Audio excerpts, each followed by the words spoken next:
Hello, Roshan Ratin. This is Kara. I am a yoga instructor. Bleh. Take two. Hi, Roshan Ratin. I'm Kara.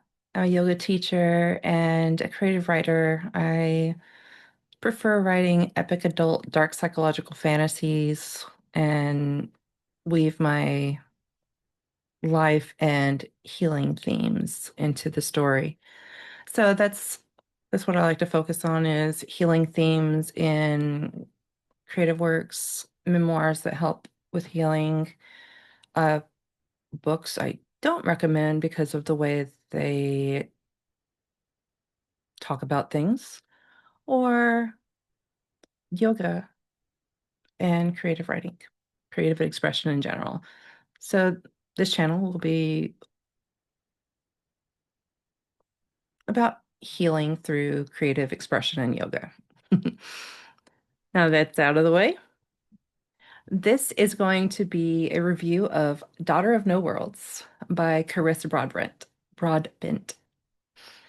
I listened to the audiobook on Libby due to financial constraints, and it was read by, let me look at that, Esther Wayne and Dan Kelly. I get names mixed up sometimes, so thank you for bearing with me.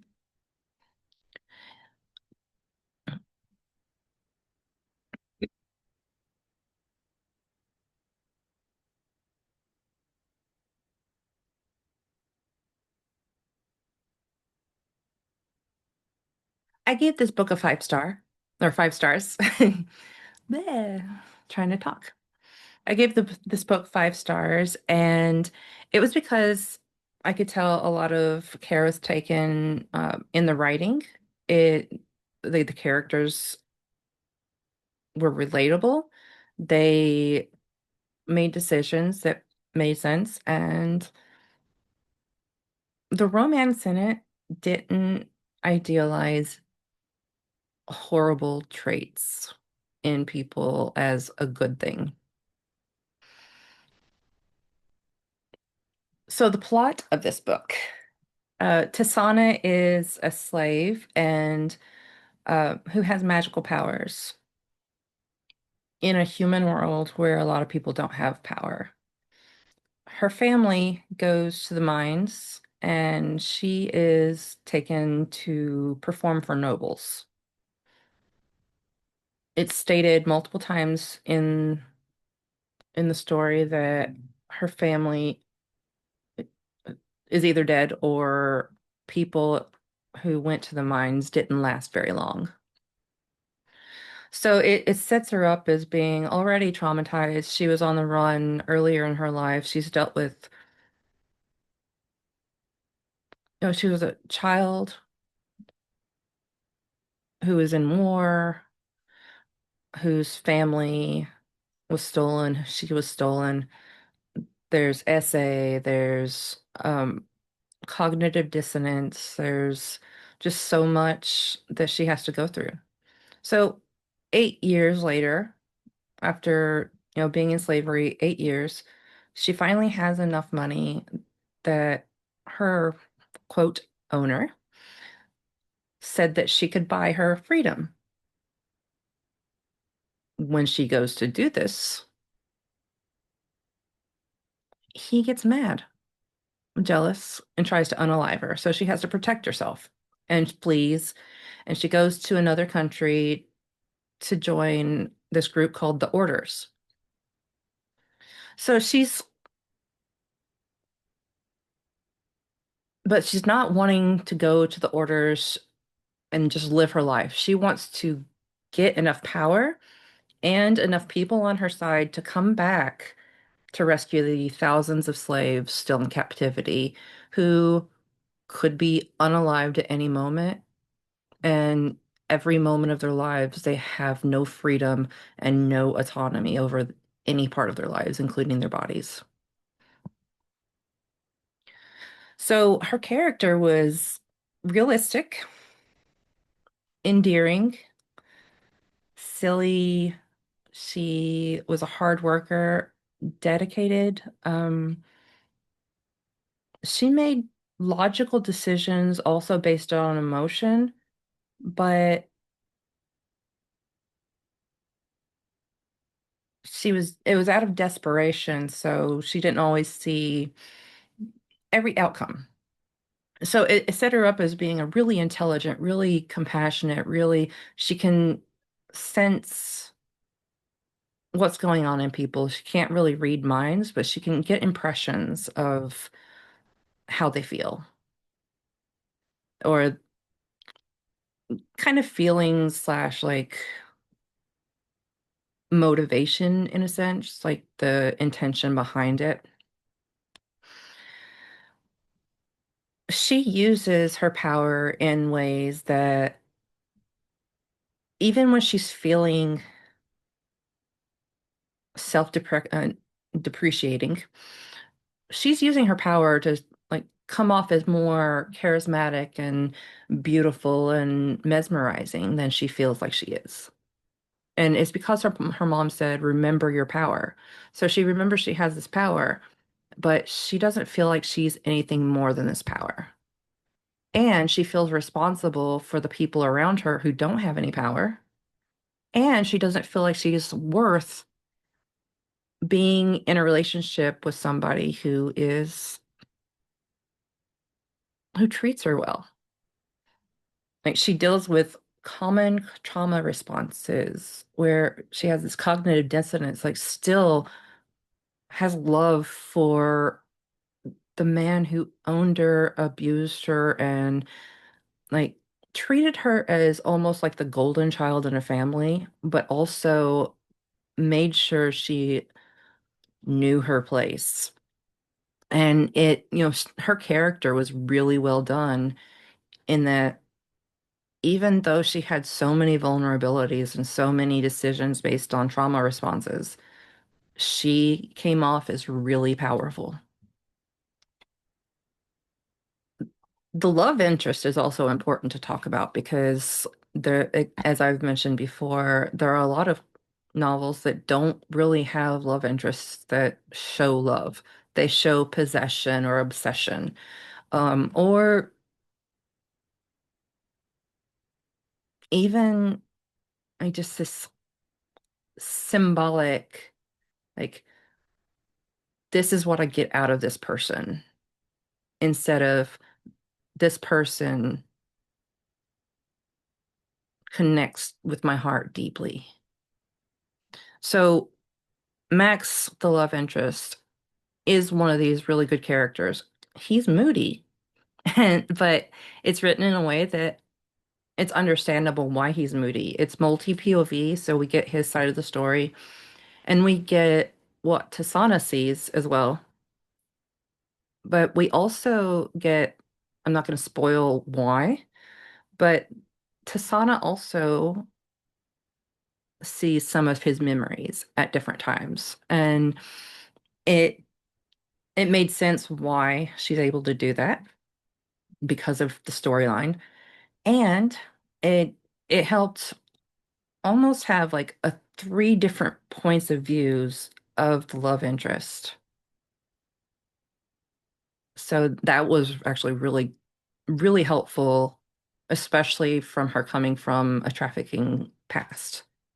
So it got to see, I got to see, as a trafficking survivor myself, it was helpful for me to see that this guy is kind of angry at first. He's dismissive, avoidant, but it's clear from the start that he's not mad at her, even though she kind of takes it personally at first.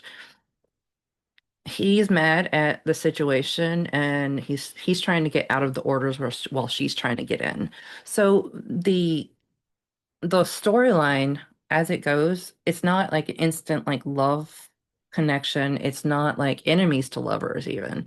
It's two people trying to navigate traumas and finding love within their journey because they're working in tandem instead of against one another. The side characters were really really well done. There were a lot of the characters did have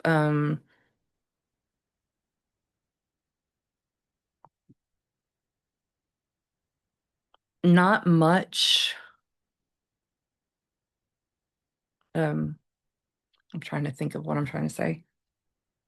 Some of the characters didn't show up completely in the scenes. And I like when I see that, I automatically think, okay, they're not going to be super important for the to the story. Or if they were shown, it was just in relation to something they were doing. We didn't get a outside of militaristic situation representation of those characters. But there were a few characters that really showed up. There's um, one of the trainees who was really clumsy with his magic, and their trainer who is also, really compassionate, and he's a healer, but his healing magic also operates in a way that it's useful in combat. So the main side characters even have a little bit of a side quest that we get to see from the outside, not quite in their POV, but we got to see how their friends and the people that they work with see them. So it was really good to see different dynamics. I also like that there were antagonists, and then there were like gray characters where they're making harmful, disruptive decisions, but it's either out of a trauma response or because they have no other choice because of magic. So it's there's a lot of mystery as far as which side characters are going to betray the protagonists. And even the antagonist, he's going to betray them, but you don't know how, when, or to what extent, or how it's going to affect their journey. So now we're going to go to the magic. We got to see a little bit more of Tasana's magic as well as alternate magic that she had, as well as alternate magic that Max had because of one of the plot points. But Max, like, he used magic, but it wasn't on the front of the page like it was with Tasana. And that really worked with the POVs because Tasana's magic was in her history, she had to perform in order to survive. Whereas Max was afraid of his power, so he was more physical and portal-based magic. So I like the way they did that. There was also he could put magic like they could put magic within their weapons. Um there was amulets and stylish jewelry that had protective qualities or strengthening or whatever. It the magic in it really, hit home. It was all encompassing. And there was even magic in the way they thought about their lives, if that makes sense. Like the magic of friendships and of love and connection, and even the magic of destruction in a sense. Now we're going to go on to the mystery and the intrigue. I'm going to put that into the plot a little bit because the plot itself had intrigue and mystery in that there were so many ways the story could have progressed. And any number of decisions could have altered her course drastically.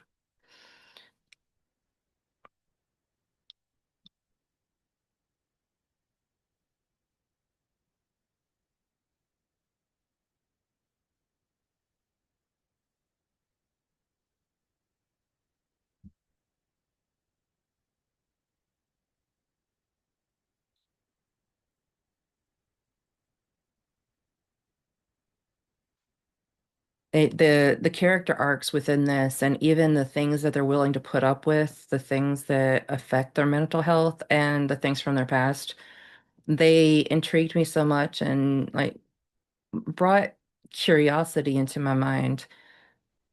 So I had this intense feeling of what's going to happen next. Well, my body anchored itself in complete tension because, oh crap, shit's going to go down how fast.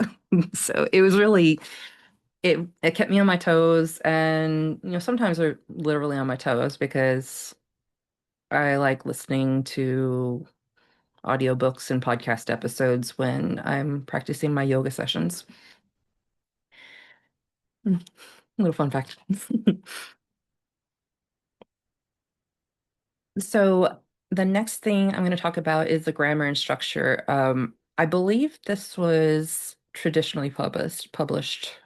So, and it kind of tells in that the structure is not quite formulaic, but it's structured really well.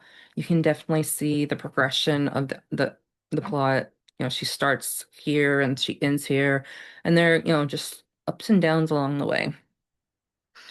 Um, the flashbacks were woven in well. Sometimes they would happen when, a trigger happened, and it could be small triggers or big ones, which is realistic.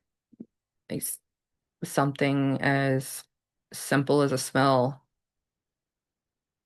can bring up so many thoughts and feelings and memories in people.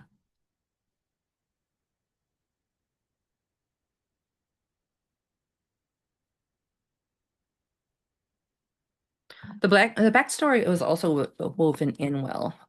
Sometimes it was in the flashbacks, sometimes it was in the introspection through other characters, as well as in dreams, because that's how their magic worked. Is sometimes the memories would show up in their dreams or the dreams of the other character. The the flashbacks would also show up um, in emotional flashbacks because sometimes you don't get visuals. Sometimes you just get this feeling of like I've been in a situation like this before, or I know something about a situation like this.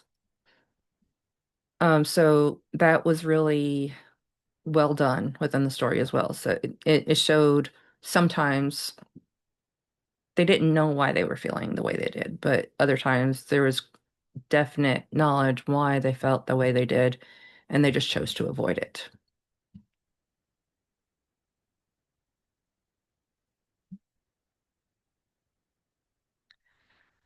I like this book so much that I am now listening to the second book, Children of the Fallen Gods, on Libby.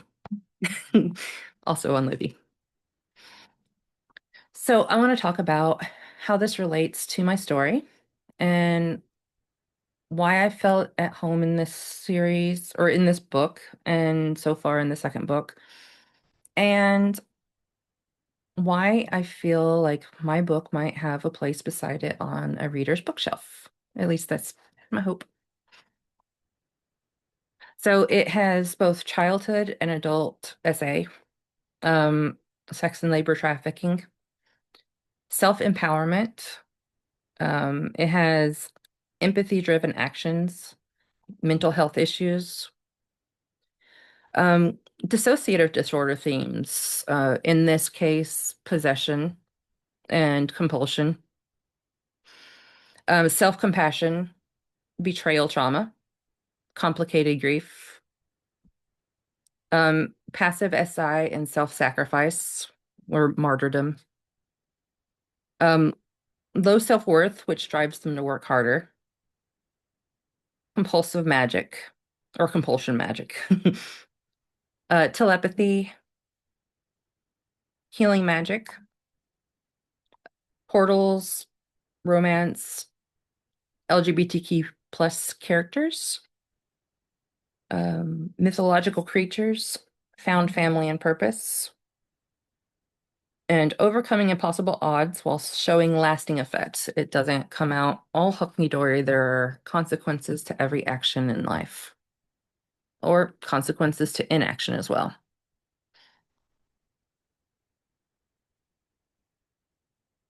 Again, I listened to Daughter of No Worlds on Libby. I have put in the description a link to Carissa Broadbent's website, and on there she shows you where you can buy her books, you can listen to, or you can find her on multiple platforms, including TikTok and Instagram. Thank you very much for watching this video, and if you have read this book or listened to it, what did you like, or what did you think about it? If you haven't read it, is it something that you would be interested in reading? And if so, why? If not, I'd like to know that as well. It's really interesting to see what drives people to find intrigue in some things and irk in others.